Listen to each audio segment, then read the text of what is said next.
Wait, how does this work? You just press the button. This one? No, not that one. You're listening to Press the Button, a Plowshares Fund podcast dedicated to nuclear policy and national security. Everything seems impossible till it happens. Everyone would be affected by a nuclear war. Our government is planning to spend trillions of dollars to develop new nuclear weapons that we don't need. You can't win a nuclear war. We are all experts on nuclear weapons because we are all going to be affected by those nuclear weapons.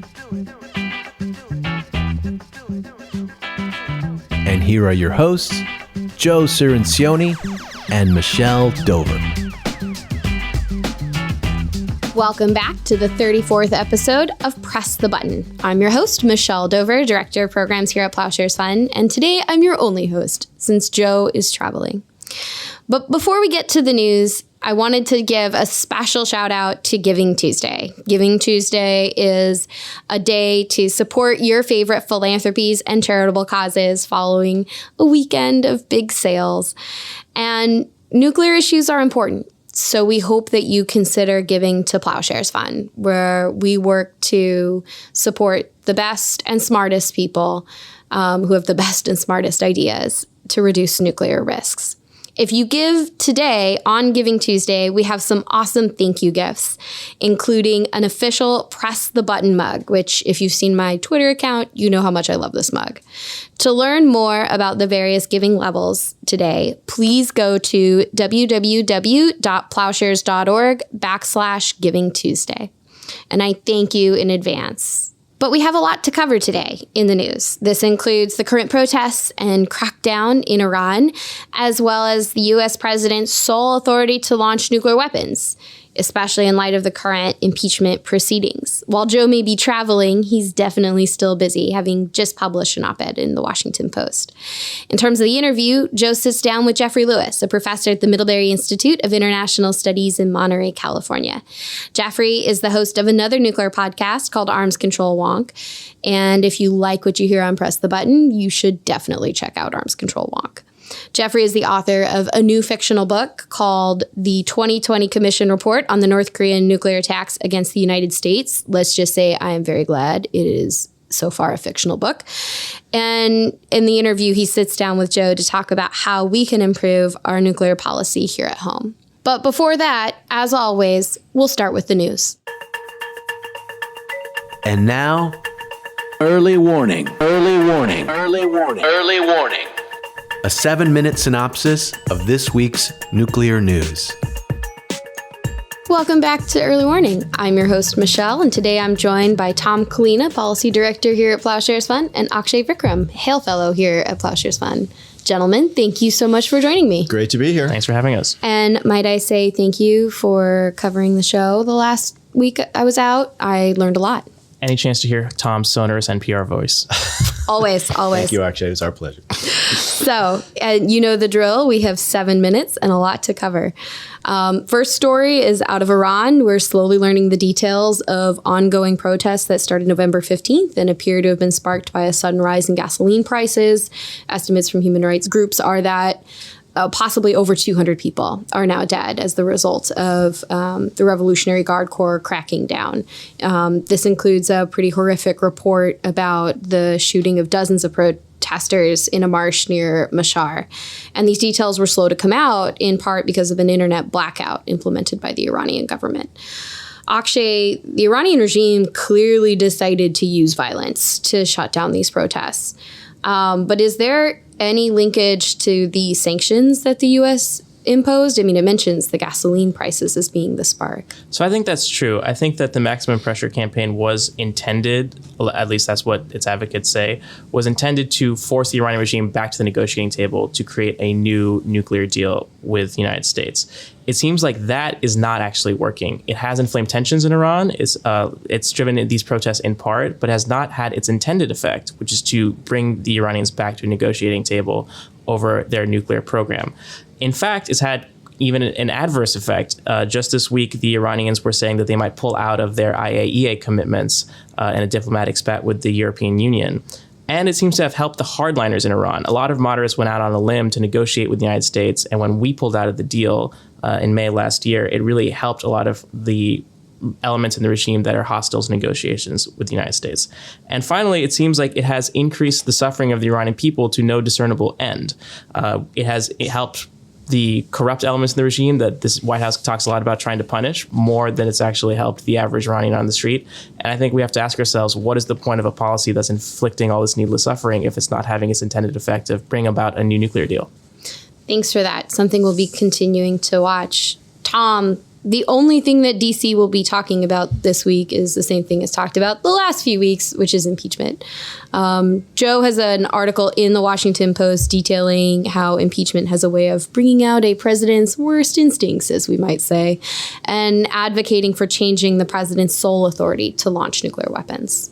Right. And I do want to put in a plug here for Joe's excellent piece on the Washington Post on Sunday, December 1st, where he really calls out the concerns we had in the Nixon administration about an unstable president under the pressures of impeachment and how they might try to reach for nuclear weapons as a way to distract public attention from what is really going on. And here again, we have a very unstable president under impeachment pressures, and we can hope that it won't happen, but there is the potential here for a similar situation happening. And the question arises, what can we do? In Joe's excellent piece, he talks about no first use as an answer to this, that the next president, whoever they may be, really needs to end the U.S. policy of first use. And there's a great article in the San Francisco Chronicle from over the weekend where they did a survey of the candidates. And it sort of reassured or reminded us that the primary candidates, the front-running candidates, do support no first use. And we had Mayor Pete providing some new information that he is moving towards no first use, but at a minimum supports sole purpose. In other words, the sole purpose of nuclear weapons is to deter their use by others. And how is that different from no first use? So let me just quickly go through these three terms. There's sole authority, sole purpose, and no first use. So sole authority kind of stands by itself. That's the authority of the president by himself with no other authority to launch nuclear weapons. So sole authority to launch. Sole purpose means that the sole purpose of U.S. forces are to deter their use by others. And no first use means the United States shall never use nuclear weapons first. To me, sole purpose and no first use are essentially the same thing. But some people see some daylight there where they say that the United States could possibly use preemption to deter. In other words, the United States might preempt attack that they saw as coming from another country as part of a deterrence mission.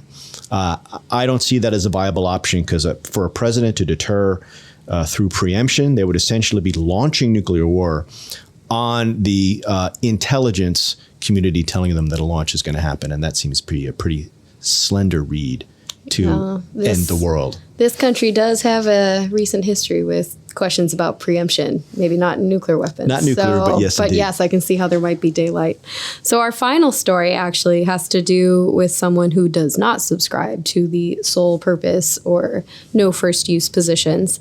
Frank Wuko, a former conservative talk show radio host and naval intelligence officer who suggested dropping nuclear bombs on Afghanistan post 9/11, is now a senior advisor at the State Department working on, you guessed it, arms control issues. Now, this sounds like the punchline of a joke, but it's not.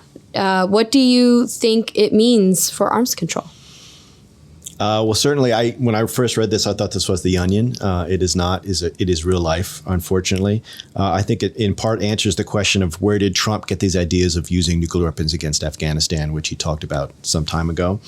But it's very disturbing, and it shows, I think, how little the administration is really taking this issue seriously. Right, that they would use someone whose only qualifications here seem to be political ideology and talk radio prowess to get into a sensitive nuclear policy position.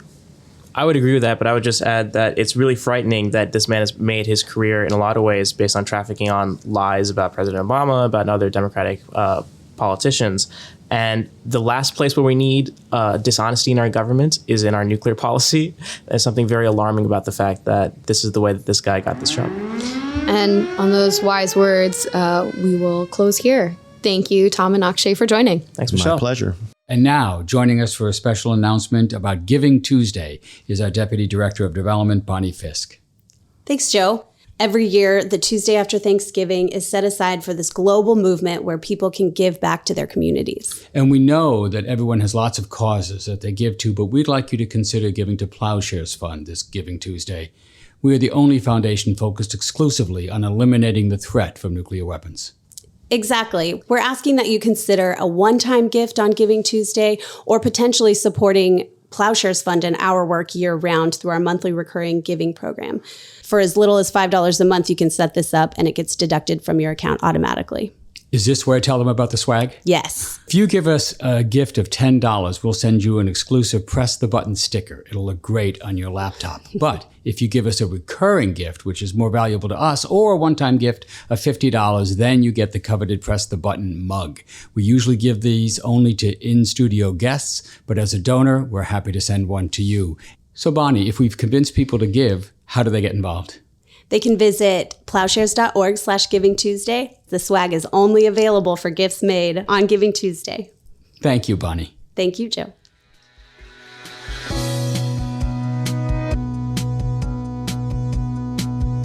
I'm here in the glass enclosed headquarters of Plowshares Fund DC with my friend and fellow podcaster, Jeffrey Lewis. Jeffrey, thank you for joining us. Hey, it's good to see you in your natural environment.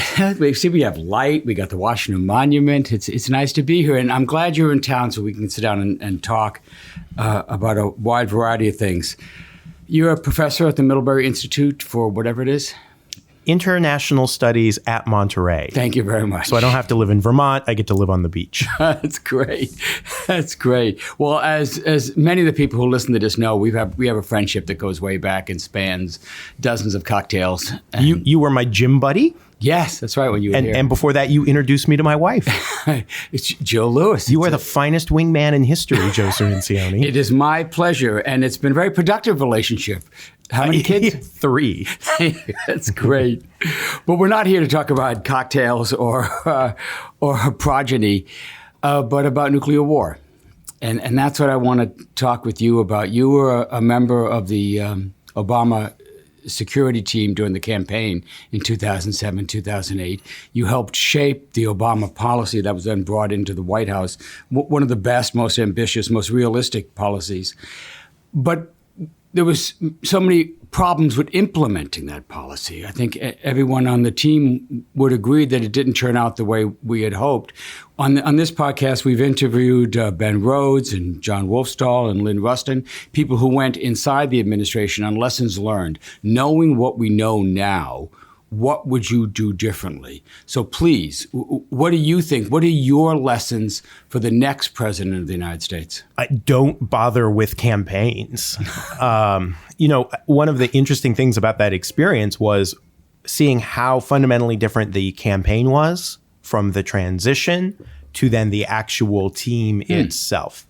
And at each of those transition points, different people came in, and the orientation of the policy changed pretty dramatically.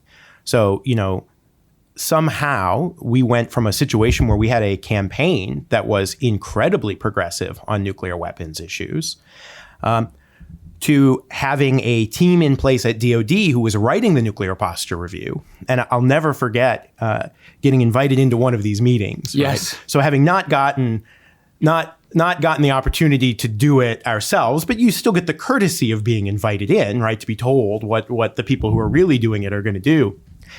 And at that point, I'll never forget, Obama had given a speech in which he had said in Prague that he wanted to seek a world without nuclear weapons, but he said it might not happen in his lifetime. And the general vibe of the room was like, well, what does that mean for our nuclear weapons? Like, how long does a 50-something smoker expect to live? Mm-hmm. And so the campaign is it's actually great fun when you're young. But I think unless you are personally close to the candidate, And even then, politicians and promises, man. Mm-hmm. Okay, so that's a warning to campaigners who join because they want to go in the administration, that you might not get there. You may just stay in the minor leagues. But what about the policy people? You started down this road when you met the people who were actually going to implement it. And you have to admit they were very different from the people who formed the policy during the campaign. Yeah, absolutely. Well, I think part of that's also a lesson to presidents and the people immediately around the newly elected candidate. I think that they often believe that having campaigned on these things and having won, that therefore everyone agrees with them. Right, that they have presidential power, that they say something and their staff will do it. Right. And so I think one of the really disappointing things about the Obama administration was watching them pick so many people who clearly didn't vote for him, clearly didn't care for his policies, and had no intention of carrying them out. So why do you think that is? What happens in the national security space? Why do Democrats appoint people who basically don't agree with Democratic policies on defense? Even though they call themselves Democrats. Yeah, well, yes. So there are a wide variety of Republicans who can't get jobs in Republican administrations because they aren't conservative enough, who then simply refashion themselves as Democrats. Because I think basically at root, they're careerists. Right. And if they can't get a job in one party, then they'll kind of, move over here. But, I think the problem with Democrats, and you see this at the Secretary of State level, Democrats love to pick Republican secretaries of state. Yes. Or secretaries of defense, rather. Yeah. So you had, Bill Clinton picked Bill Cohen. Obama kept Bob Gates and picked Chuck Hagel. And so I think Democrats have this kind of fear that maybe we really aren't tough, and maybe the Republicans really maybe are right about these things. And I think that kind of builds, because then I think you see a lot of people as they come up through the ranks, they are far more worried about being attacked from the right than they are about being attacked from the left. And so, I just think you don't have a national security community that is particularly progressive, and even people who are know to keep their heads down. And so, I think for Barack Obama, it was this sort of belief that he had won and that he was this transformational figure, and that the smart thing to do is to go get a bunch of moderate Republicans, and that will shore you up from attacks on the right. And then maybe there's a little bit of contempt that we Democrats have, that we think that Republicans are just kind of misguided, and that deep down they must agree with us if only we can get them to see the light. And so we I think they went and put these people in power, and the story is that the first draft of the nuclear posture review, Obama hated. Yes. Which is insane. This is a signature issue he's campaigning on. He gets to pick all of the people. They write the document, and he's like, well, what is this? Well, this lesson about people is one that Ben Rhodes talked about in one of our earlier podcasts, that they assumed that they could do this from the White House. And so they realize now they should have placed more people who agreed with the president in the Pentagon to do this, and instead they got sandbagged, and that the nuclear posture review is an example of it. Is there another lesson here about where you start the nuclear posture review? If you ask the building to write it, they're going to write a policy that basically wants to keep doing what they've been doing. Yeah, I really like Ben Rhodes, and so I want this to be a very mild criticism. I mean, among other things, most of the administration memoirs are terrible, but his is not. So no, it's a great book. Yeah, it's hard to read that book and not think that, here's a person with some real insight. But I remember we had run a project at the New America Foundation where I was working, and Mort Halperin went and had a series of meetings at the White House where we had done a series of lessons from other nuclear posture reviews. You were part of the project. Yes. And Mort told them, don't do it out of the building. You have to write this in the White House. You don't even have to do a nuclear posture review. It's a congressionally mandated study. You can answer the questions and just send it in. But if you really want to reorient American nuclear weapons policy, you need reliable people. They need to be in the White House, and you need to do it. And, there was a little bit of arrogance, I think, that came from the size of the win. And people were like, look, we have this under control. Yeah. We understand. And they kind of patted Mort on the head, even though Mort is, he's been doing nuclear policy since Eisenhower. There is no progressive, first of all, there is no person. And happily, Mort is a progressive. But there is no progressive person who is more knowledgeable about national security process than Mort Halperin. And so if Mort Halperin tells you to strip naked, cover yourself in peanut butter, and run up and down the street, he has a reason. Do it and let him tell you why later, because Mort is never wrong. He literally wrote the book on this, right? The bureaucratic politics of the ABM Treaty. Yeah, which it's an incredible book. I still assign the journal article version of that in my class. Yeah. It is the best article on how presidents make national security decisions, which is based on his time in the Johnson administration. Okay, so back to this. So let's say that you break your rule and you do advise the next president. Maybe you're not in the campaign, you're on the transition team, or you asked for your views. What are the kinds of things that the president could do on day one? When they go back into the climate accord, when they go back into the Iran anti-nuclear deal, what else? Are there things that you can do as a president that set the nuclear policy even before you finish the whole nuclear posture review? Absolutely. One thing the president could immediately do is change our declaratory policy about the situations in which we would use nuclear weapons. Right. This is a presidential prerogative. Right. So, I don't think there is anybody who believes that it would ever be in the interest of the United States to use nuclear weapons first. And I don't think there's anybody who believes it's in our interest for other countries to be confused about that fact. And so I think the president could simply say that. There are variations on no first use that we could talk about and how exactly one would phrase it.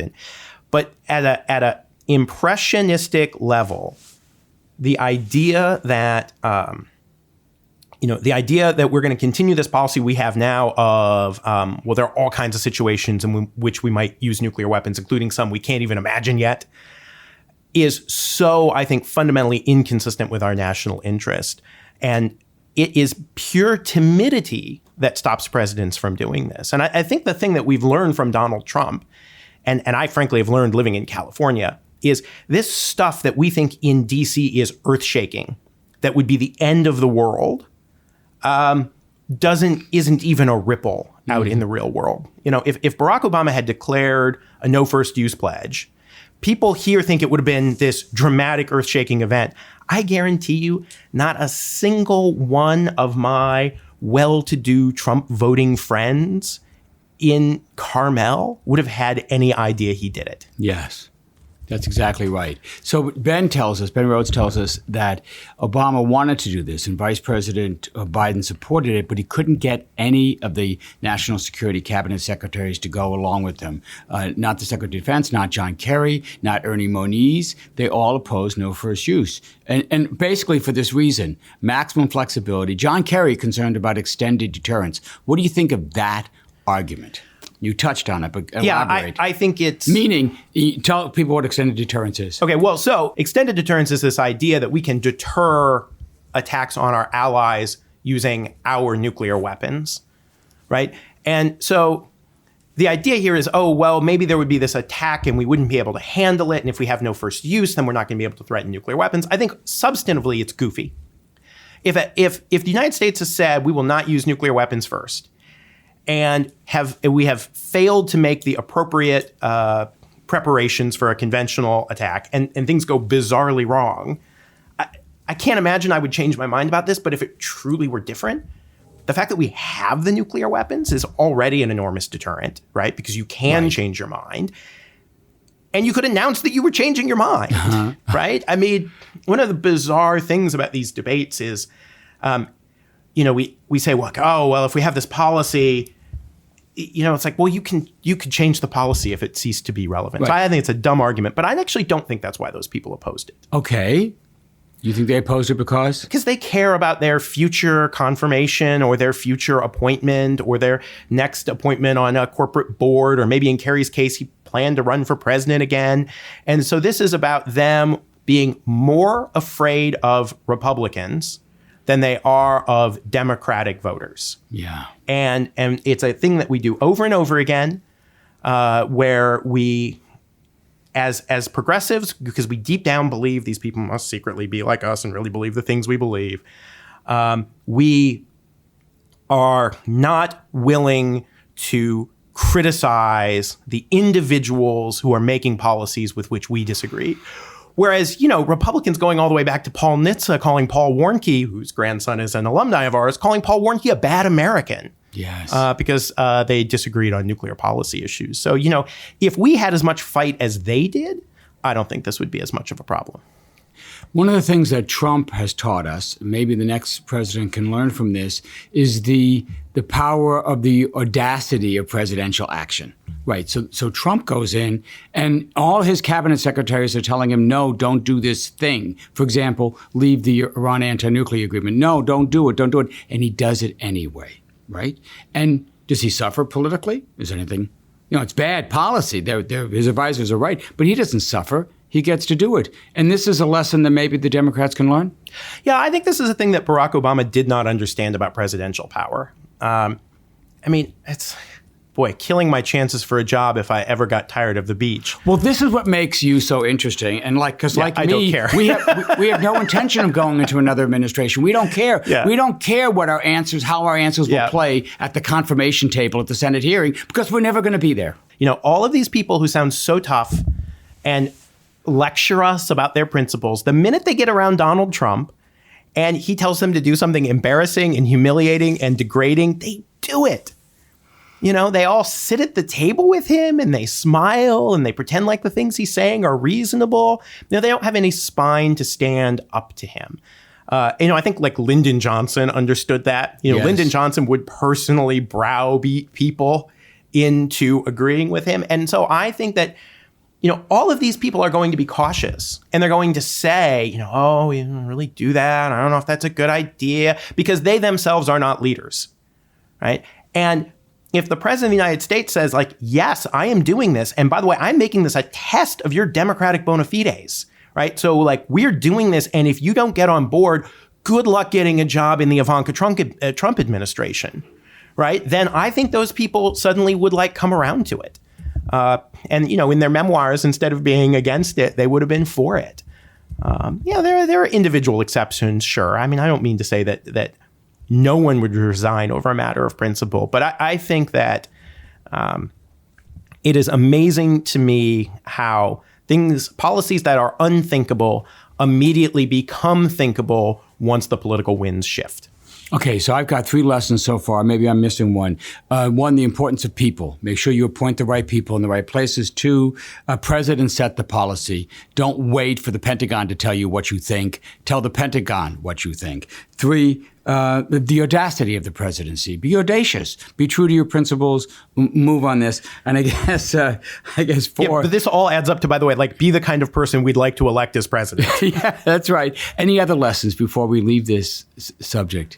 I think those are plenty. Yeah. Right? If a president did 2 of those 3 things. One of the things I've heard is timing, that people overestimate how much time they have. Oh, yes. Well, so this is one of the reasons to be against a nuclear posture review at all. Right, because that slows the whole process down and drags it into your second year, and you've already missed your whole first year, which is your most powerful year. Absolutely. I think as the president, you come in and you do things. And so one of Mort's bits of advice to them was just do it out of the White House and do it now. And he literally told them, you don't have as much time as you think you do. Okay. And again, right, they patted Mort on the head. Okay, I have one other policy, and I think you agree with it, but it's the budget. You go in right away and you get to amend the previously submitted budget. Yes. So if a Democrat's elected in 2021, she gets to amend Trump's budget. Yes. Okay, so let's take out some of the nukes. Some? No. So this is wrong. Okay, good. Not some. All of it. What do you mean? Every little bit. Zero it. And make the Congress put it back in? You want it? You pay for it. Well, here's what I want. That is and how I feel. Democrats, oh my God, people think we're weak on security. Oh, no, they won't. They will love you. If a president stood up there and said, yeah, I zeroed it out. Sure, my actual number is higher than that, but these are negotiations. Have you ever done a negotiation before? People would love it. Exactly. This is the flip of Trump. The nuke so budget. Look at what Trump just did in the budget this year. They originally wanted something like 718, and the Republicans came in and said, well, we'd like to ask for 730, and he said, no, ask for 750 billion, and we'll compromise at 738, which is what exactly they did. So flip the script, come in asking for a lower budget than you're actually willing to give, and make the Congress find the money. You want to fund this nuke? You really, really, really think we need a new ICBM? Okay, which battleship are you going to give up? Yeah, absolutely. And, this goes back to fundamentally my frustration about the New START process, where there was a treaty that was ratified in exchange for a modernization budget. And then we have kind of entered into this period where Republicans decided like there would be no more new arms control. Right. So like, it's not that I actually think the nuclear budget should be zero. It's that if somebody comes up to me and breaks a deal with me, I'm going to set the house on fire, right? Like I am one of those people who is willing to damage myself in order to create the leverage that I need. And frankly, if I'm not going to get what I want, then let's burn it down. Right. So the deal was supposed to be new money for new nuclear weapons in exchange for a nuclear reduction treaty. And then they kill the nuclear reduction treaty and they keep the money. Yeah. I mean, and, you know, we didn't get any treaties after that. And it's pretty clear we're at the end of treaties. So what we're going to end up with is a situation where they got this giant pile of money for a nearly 1-to-1 replacement of our nuclear arsenal. And less than a decade later, there will be zero arms control treaties. Like, I'm sorry, that is not the deal I signed up for. And so, again, you know, I think a Democratic president needs to say, you know, like, if you care about this, I will target it. Okay, wise guy. So then what do you say with this? That's irresponsible. You can't give zero money for nuclear weapons. That's unilateral disarmament. This is an American retreat. You're a traitor. You're treasonous.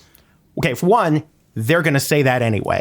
That is exactly what they said about Barack Obama as he was planning to spend $1 trillion on modernizing the arsenal. That's right. So, you know, like, if you can't handle people saying mean things about you, like, you need to get another line of work. But seriously, I think you are simply direct in saying the way we're doing it is not balanced, and you have things you want and I have things I want.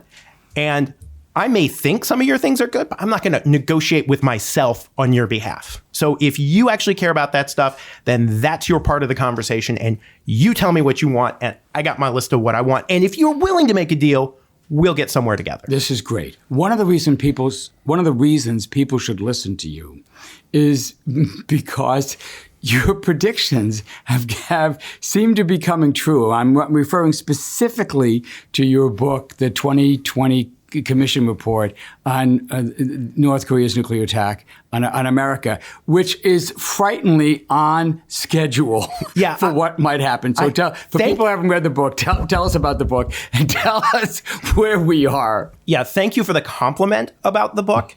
But it's not a lot of fun to write a novel about a nuclear war and then feel prescient, right? So yes, I wrote it's an epistolary novel, so it purports to be a commission report from the future looking back at the nuclear war the U.S. has with North Korea in 2020, right? And the book is basically about how there is a diplomatic process. The diplomatic process fails for the reasons that it is currently failing. Yes, exactly. And as the U.S. returns to a maximum pressure campaign, things go badly. And you know, one of the things about the book that I try to highlight is that in the book, Trump does not want a nuclear war with North Korea. Right. He is actually trying to avoid that outcome.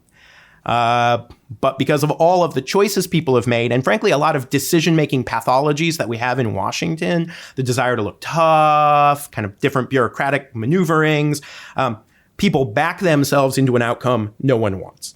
Right.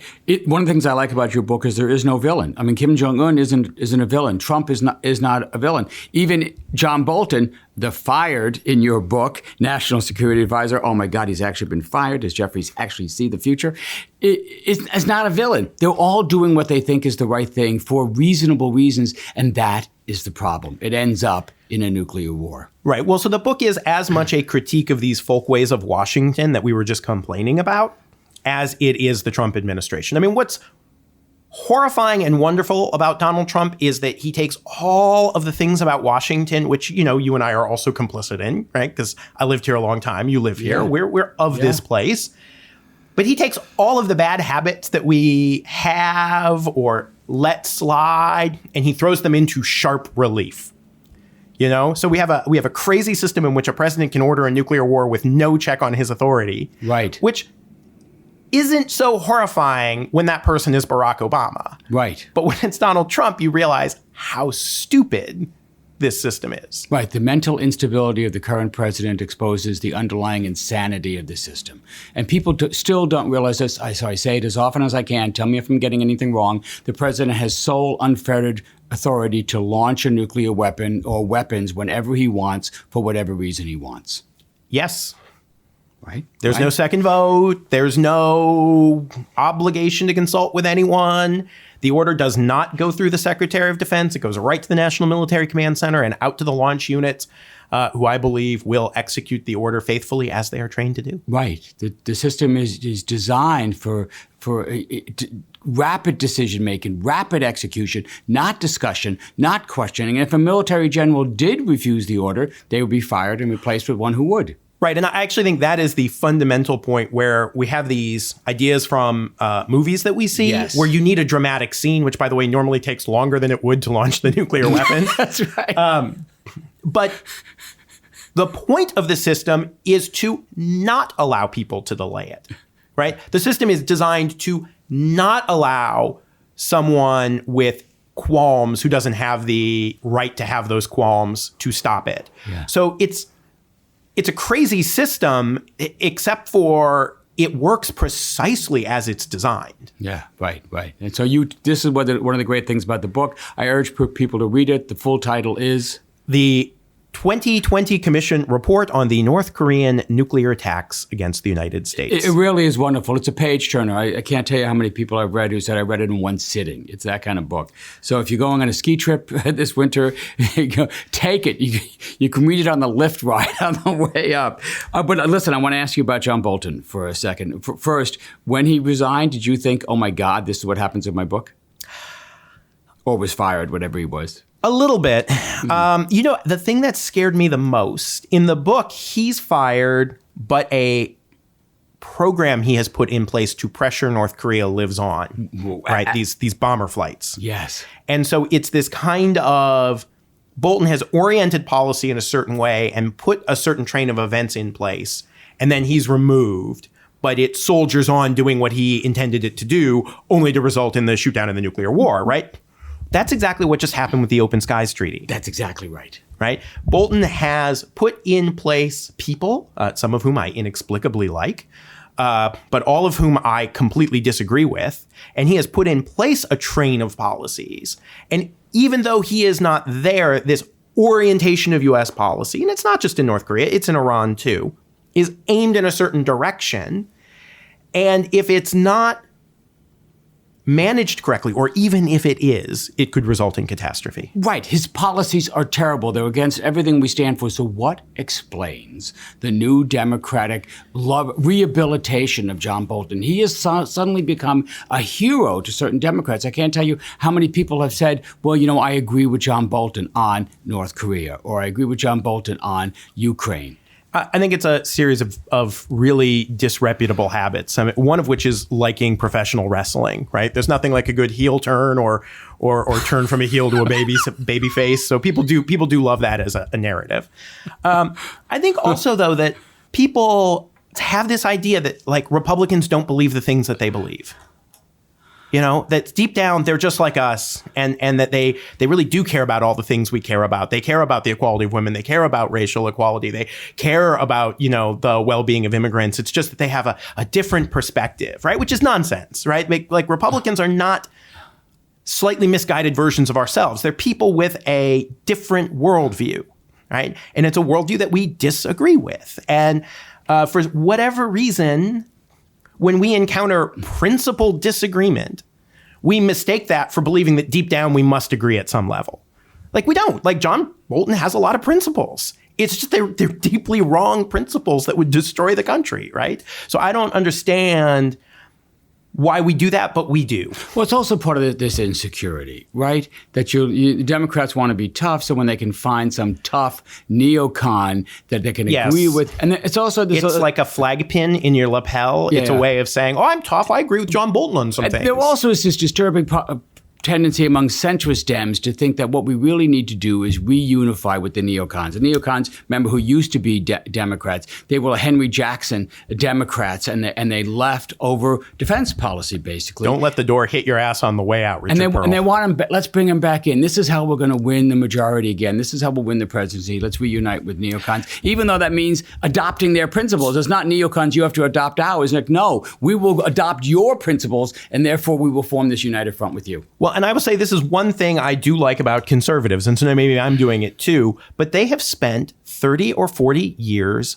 making an argument, right? And sticking to their argument, even though I think the evidence is it is deeply, deeply wrong. Yes. And I don't understand why we are constantly incrementalizing or trying to, wow, we'll cooperate or we'll do this. Like, we have some really good values and some really good principles, and we ought to stick up for them. This has been a great discussion. I got a little agitated talking with you, but I've really enjoyed it. Just one last word on the way out about your podcast, Arms Control Wonk. I enjoy listening to it. And one of the things I admire is your technical acumen that you bring to the policy discussion. Great episode just back in October about the Turkish nuclear weapons and how you explained why, Erdogan could seize those weapons. And he could break the PALs and he could use them. Tell our listeners just a little about your podcast. And by the way, what's that great music that you have with it? I love that beat. Yeah, so the outro for the last episode is a Billie Eilish song, which I did not know until recently. You just grabbed it. I just grabbed it. Well, no, Scott LaFoy, our producer, just grabbed it. And, so I guess he's younger and cooler. But we started this podcast, originally a guy, Aaron Stein, who is still my co-host, and we've since added Ann Pellegrino, who's a colleague of mine out in Monterey. We really wanted to have a conversation that on the one hand took the technical work we were doing, which we like talking about, but presented it in a way that was maybe a little bit more fun. Sometimes I give these talks, and we have Jerry Brown, the former governor of California, comes to them, and he always tells me the same thing, which is too many jokes, right? So, in real life, I have to tone it down. The podcast gives me a chance to be as funny as I feel like. The sirens are coming down L Street. We're going to have to wrap now. Thank you very much for coming on, Jeffrey. My pleasure.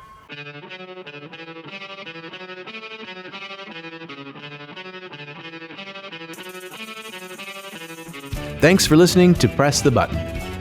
This podcast is produced by Delphine Vigil, Zach Brown, Derek Zender, Alex Spire, and Will Lowry. Sound design by Derek Zender. Audio engineering by Derek Zender and Will Lowry. Research by Alex Spire.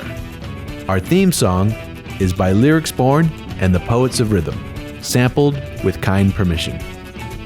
Additional music by San Francisco-based bands 17 Evergreen and the Society of Rockets. To continue the dialogue and support our work, visit plowshares.org.